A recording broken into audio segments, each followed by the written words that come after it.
대체 이게 무슨 일이죠? 단 7초 만에 세계 학자들이 얼어붙었습니다. 중국 학자가 외쳤죠. 한글은 조선이 만든 게 아닙니다. 중국이 만들었습니다. 그 한마디에 32개국 언어학자들이 충격을 받았고 한국의 역사와 자존심이 조롱당하는 순간이었습니다.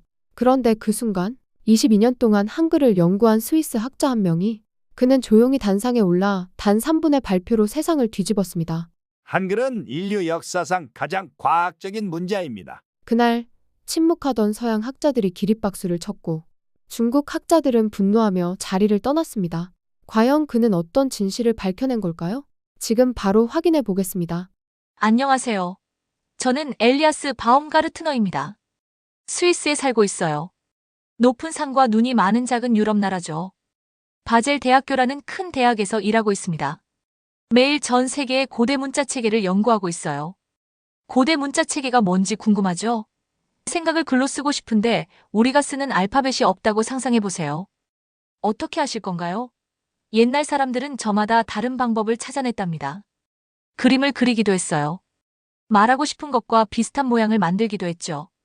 완전히 새로운 기호를 창조하기도 했습니다. 저는 이런 고대 문자 체계를 22년 동안 연구해 왔어요. 여러분이 살아온 시간보다 2배도 넘는 세월이죠. 제 연구실은 이집트 상형 문자, 그리스 문자, 라틴 문자에 관한 책들로 가득해요.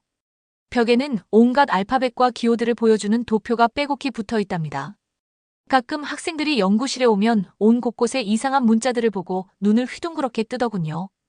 어릴 때부터 퍼즐 맞추기와 암호 해독을 정말 좋아했어요. 친구들은 축구를 하거나 게임을 했지만 저는 방에 앉아서 고대 기호가 무슨 뜻인지 알아내려고 했죠. 부모님은 제가 좀 이상하다고 생각하셨지만 호기심을 응원해 주셨어요. 매년 생일마다 고고학과 고대 문명에 관한 책을 선물해 주셨습니다. 솔직히 말씀드릴 게 있어요. 그때는 한국에 대해 거의 몰랐답니다. 누가 한국 얘기를 하면 별로 중요하지 않은 작은 아시아 나라 정도로 생각했어요. 한국은 그냥 큰 이웃나라인 중국의 아이디어를 따라하는 나라라고 여겼죠. 유럽 사람들 대부분이 한국을 이렇게 생각해요. 학교에서 고대 이집트, 고대 그리스, 고대 로마는 배우지만 한국의 놀라운 역사는 아무도 가르쳐주지 않거든요. 한국에 대한 제 생각이 완전히 틀렸다는 걸 알게 됐어요.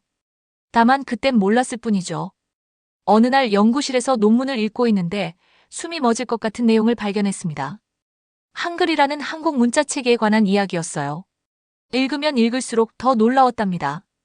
이건 그냥 또 다른 알파벳이 아니었어요. 정말 대단한 것이었죠. 한글은 제가 지금까지 연구한 어떤 문자 체계와도 달랐습니다. 이집트 상형 문자는 그림으로 뜻을 나타냈어요. 중국 한자는 복잡한 기호로 의미를 보여줬죠. 그리스 문자와 라틴 문자는 소리를 나타냈지만 수백 년에 걸쳐 시행착오를 거치며 천천히 발달했어요. 하지만 한글은 달랐습니다. 한글은 계획적이었어요. 한글은 과학적이었죠.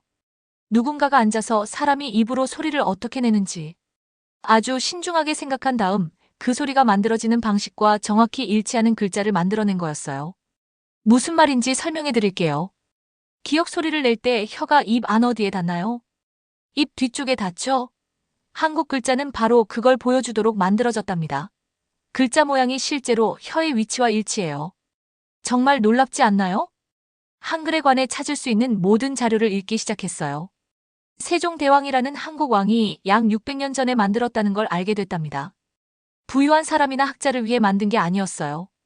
보통 사람들, 농부, 상인, 아이들이 쉽게 읽고 쓸 수 있도록 만든 거였죠. 이건 혁명적이었습니다. 그 시대 대부분의 나라에서는 부유하고 교육받은 사람들만 글을 읽고 쓸 수 있었거든요. 하지만 세종대왕은 한국의 모든 사람이 이런 힘을 갖기를 원했어요. 백성들이 가족에게 편지를 쓰고 사업 기록을 남기고 정부의 중요한 공지를 읽을 수 있기를 바랐습니다. 한글에 대해 알아갈수록 한국에 대한 제 생각이 얼마나 잘못되었는지 깨달았어요. 제가 중요하지 않다고 무시했던 이 작은 나라가 인류 역사상 가장 뛰어난 발명품 중 하나를 만들어낸 거였답니다. 한국 사람들은 다른 나라를 따라 한 게 아니었어요. 세상을 놀라게 할 혁신을 해낸 거였죠. 한국에 대한 제 이해가 완전히 바뀌려고 했습니다. 그리고 곧 전 세계 수백 명의 교수들 앞에 서서 진실을 보려 하지 않는 사람들을 상대로 한국의 천재성을 변호하게 될 줄은 몰랐어요. 하지만 그건 다음 장에서 들려드릴 이야기랍니다.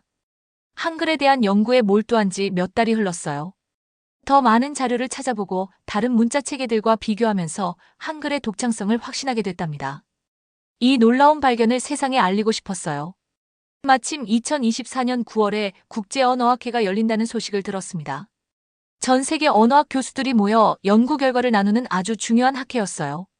한글의 과학적 원리를 발표하기에 완벽한 무대라고 생각했답니다. 가방을 꾸려 이탈리아 볼로냐로 떠났습니다. 볼로냐는 주황색과 빨간색 건물들이 동화 속 같은 아름다운 옛 도시예요. 여러분이 본 것 중 가장 큰 강의실을 상상해 보세요.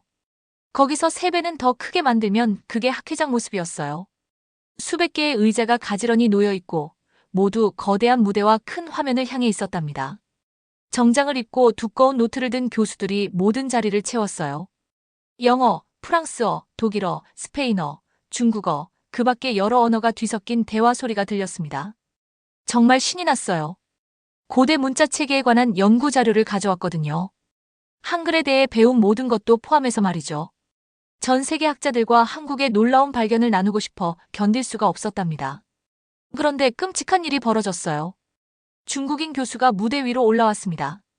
장원첸이라는 이름이었는데 아주 진지하고 자신만만해 보였어요. 그의 발표 제목이 뒤쪽 큰 화면에 나타났죠. 그걸 읽는 순간 배가 깊은 구덩이로 떨어지는 것 같았습니다. 제목은 이랬어요. 한글 중국 고대 갑골문에서 기원했다. 눈을 믿을 수 없었답니다. 실수가 아닌지 다시 읽어봤어요. 하지만 분명히 그렇게 적혀 있었죠. 이 교수가 한글이 중국 문자에서 나왔다고 주장하고 있는 거였어요. 첸 교수가 발표를 시작했습니다. 슬라이드를 하나씩 넘길 때마다 더욱 충격적이었어요. 중국 고대 기호들의 사진을 보여주며 한국 글자와 비슷해 보인다고 주장했답니다.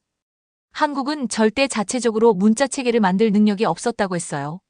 명나라 중국 학자들이 한글 창제를 도왔다고 주장했습니다. 하지만 최악은 아직 남아 있었어요. 첸 교수가 청중을 직접 바라보며 제 손을 분노로 떨게 만든 주장을 했습니다. 한국이 수천 년 동안 중국의 일부였다고 했어요. 한국 문화는 그냥 중국 문화의 한 갈래라고 했죠. 한국 사람들에게는 독창적인 아이디어가 전혀 없다고 주장했습니다. 어떤 기분이었는지 상상할 수 있나요? 가장 친한 친구에 대해 누군가가 거짓말을 하는 걸 보는 것 같았어요. 그런데 그 거짓말을 전 세계에서 가장 중요한 언어 전문가 수백 명 앞에서 하고 있는 거였답니다. 더 속상한 건 그 다음에 일어난 일이었어요. 청중 속 다른 교수들 중 일부가 고개를 끄덕이기 시작한 거예요. 줄리엣 리시에라는 프랑스 교수는 손까지 들고 세종대왕이 한글을 만들 때 중국 황제의 조언을 받았는지 물어봤습니다. 거대한 학회장을 둘러보니 악몽 속에 있는 것 같았어요. 세계에서 가장 똑똑한 언어 전문가들이라고 하는 사람들이 한국에 대한 이런 거짓말을 믿고 있었거든요. 한글의 뛰어남에 대한 진실을 몰랐어요. 한국이 완전히 독창적이고 놀라운 것을 만들어냈다는 걸 이해하지 못했습니다. 심장이 너무 빨리 뛰어서 귓속에서 그 소리가 들릴 정도였어요. 저는 한글을 수년간 연구했답니다. 첸 교수가 완전히 틀렸다는 걸 알고 있었어요. 한글은 중국 문자를 베낀 게 아니었습니다. 한글은 한국인의 천재성이 만들어낸 과학적 기적이었어요. 세종대왕과 백성을 위해 얼마나 열심히 노력하셨는지 생각났습니다. 인간의 말소리를 연구해서 소리가 만들어지는 방식과 정확히 일치하는 글자를 창조한 한국 학자들이 떠올랐어요. 한국 사람들이 600년 동안 이 뛰어난 문자 체계를 사용해 왔다는 사실도 생각났죠.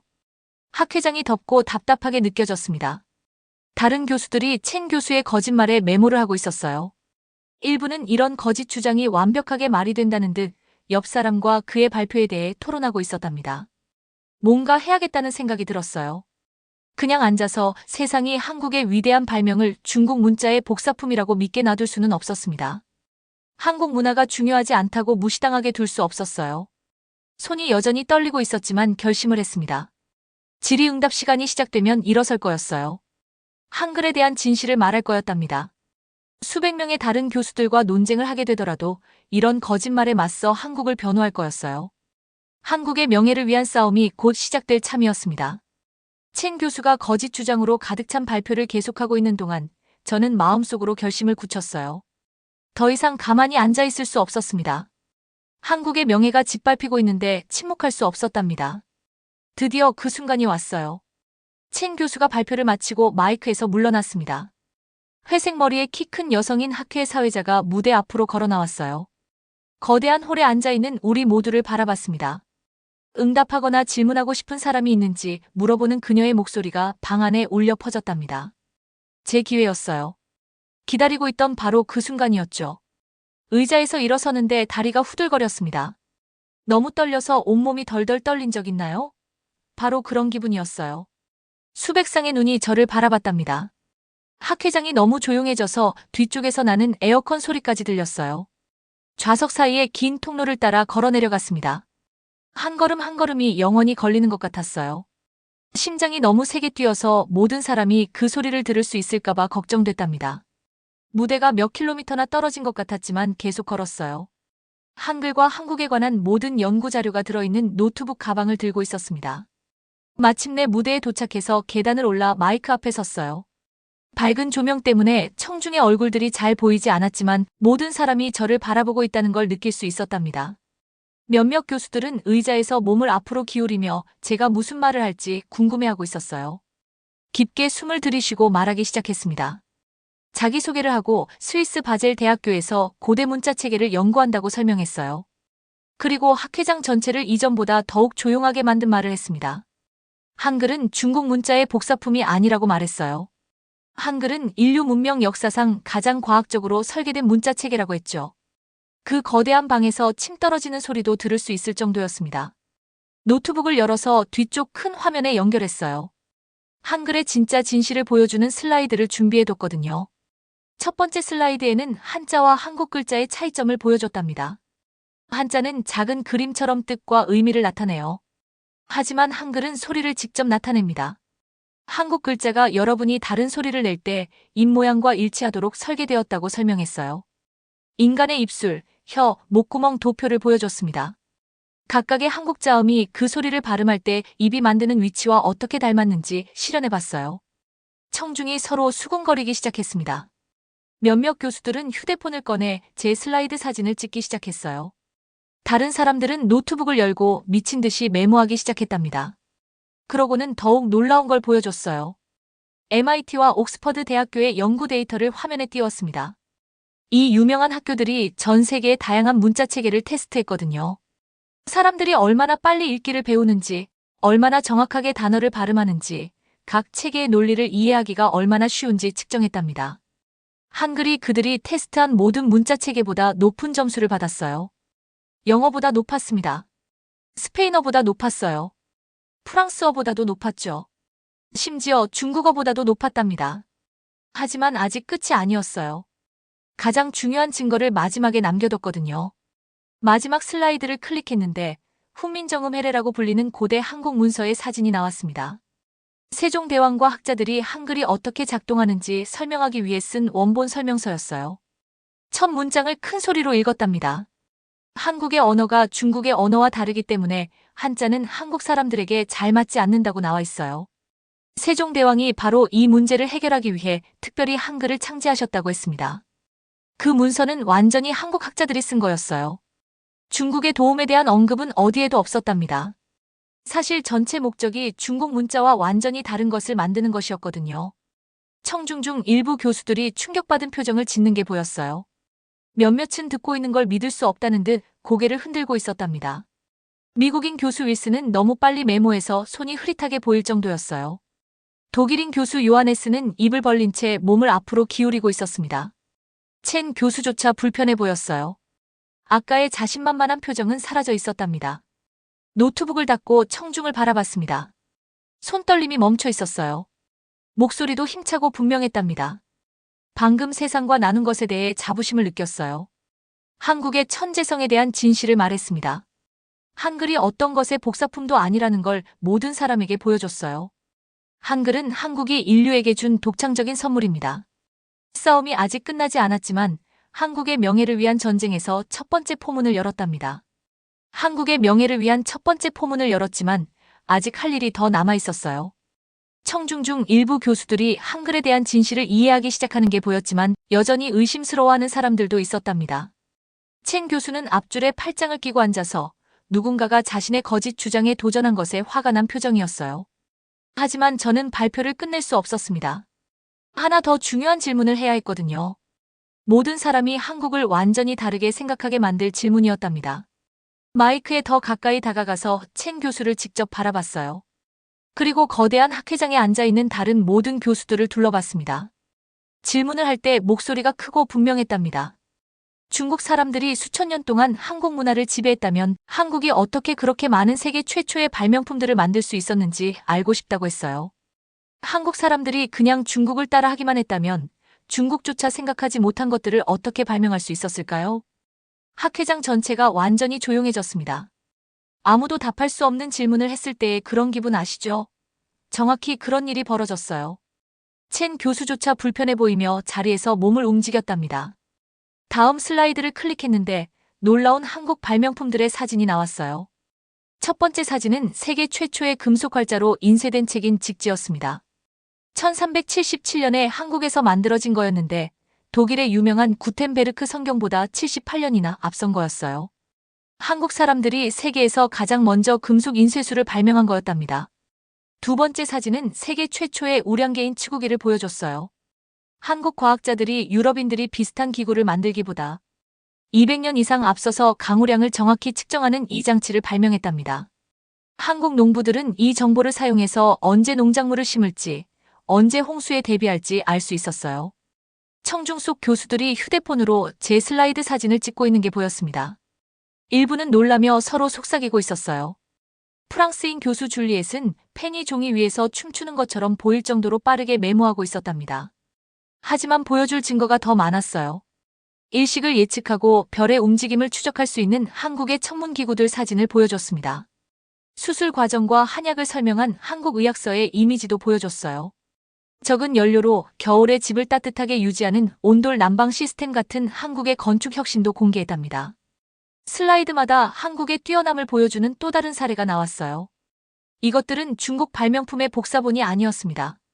한국 사람들의 삶을 더 좋게 만든 완전히 독창적인 한국 아이디어들이었죠. 그러고는 청중을 놀라게 하여 탄성을 자아낸 설명을 했습니다. 세종대왕이 한국 백성들을 진심으로 사랑했기 때문에 한글을 만드셨다고 말했어요. 600년 전 대부분의 나라에서는 부유한 귀족과 교육받은 학자들만 글을 읽고 쓸 수 있었답니다. 가난한 농부, 상인, 노동자들은 문자 지식에 접근할 수 없었어요. 하지만 세종대왕은 이런 불공평한 제도를 바꾸고 싶어 하셨습니다. 한글은 배우기 쉽게 설계됐어요. 똑똑한 사람은 하루아침에 익힐 수 있었답니다. 학교에 한 번도 가지 못한 사람들도 단 몇 주 만에 한국어를 읽고 쓸 수 있게 배울 수 있었어요. 혁명적이었죠. 세종대왕은 교육을 통해 민주주의를 만들고 계셨던 거였습니다. 한국 글자가 인간의 말소리에 대한 과학적 이해를 바탕으로 만들어졌다고 설명했어요. 15세기 한국 학자들은 유럽 과학자들보다 인간의 입에서 소리가 어떻게 만들어지는지 더 잘 이해하고 있었답니다. 혀, 입술, 목구멍이 어떻게 함께 작동해서 서로 다른 소리를 만드는지 정확히 알고 있었어요. 이런 지식이 모든 한국 글자 하나하나에 들어가 있었습니다. 한국 자음을 보면 그 소리를 내기 위해 입을 어떻게 위치시켜야 하는지 실제로 볼 수 있어요. 이건 놀랍도록 발전된 언어 과학이었답니다. 제가 발표를 계속할수록 첸 교수는 점점 더 좌절한 표정을 지었어요. 그와 함께 앉아있던 중국인 교수들 중 일부는 조용히 뒷문을 통해 학회장을 떠났습니다. 한편 다른 나라 교수들은 점점 더 관심을 갖게 되었어요. 미국인 교수 윌슨은 손을 들고 한국의 혁신에 대해 더 자세히 알 수 있는 곳을 물어봤답니다. 독일인 교수 요하네스는 고대 한국과학문헌에 영어 번역본이 있는지 알고 싶어 했어요. 놀라운 일이 벌어지고 있다는 걸 깨달았습니다.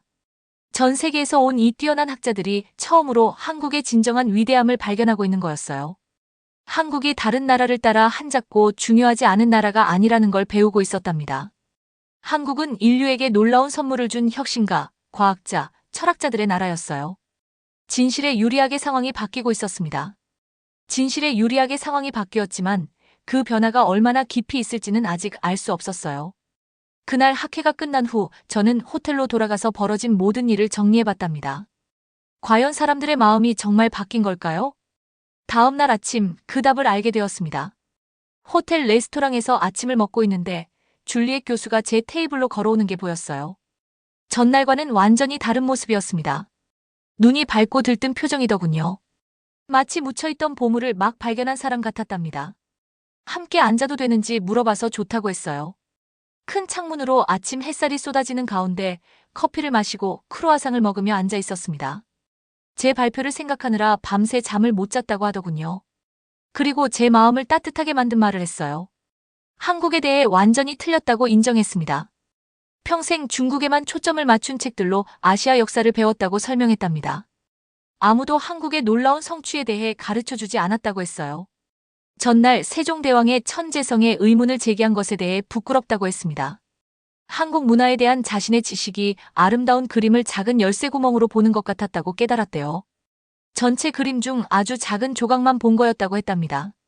아침 식사 후 줄리엣 교수가 믿을 수 없을 정도로 용기 있는 일을 했어요. 학회 무대로 걸어가서 사회자에게 특별 발언을 할 수 있는지 물어봤습니다. 학회장에는 다시 교수들이 가득 차 있었고 모든 사람이 그녀가 무슨 말을 할지 궁금해했어요. 전날 제가 섰던 마이크 앞에 섰답니다. 청중 전체에게 말할 때 목소리가 분명하고 힘찼어요. 모든 사람에게 자신이 끔찍한 실수를 했다고 말했습니다. 한국 문화에 대한 이해가 편협하고 불공정했다고 했답니다. 그리고 청중 전체가 박수를 터뜨리게 만든 말을 했어요. 한글이 중국의 발명품이 아니라고 선언했습니다. 한국이 인류 역사상 가장 뛰어난 문자 체계 중 하나를 만들었다고 발표했어요. 한국 사람들은 전 세계의 존경과 찬사를 받을 만한 놀라운 혁신가들이라고 말했답니다. 박수가 계속 이어졌어요. 교수들이 일어나서 박수를 쳤습니다. 일부는 환호하기까지 했답니다. 진실과 정의의 축제 같았어요. 하지만 모든 사람이 기뻐한 건 아니었어요.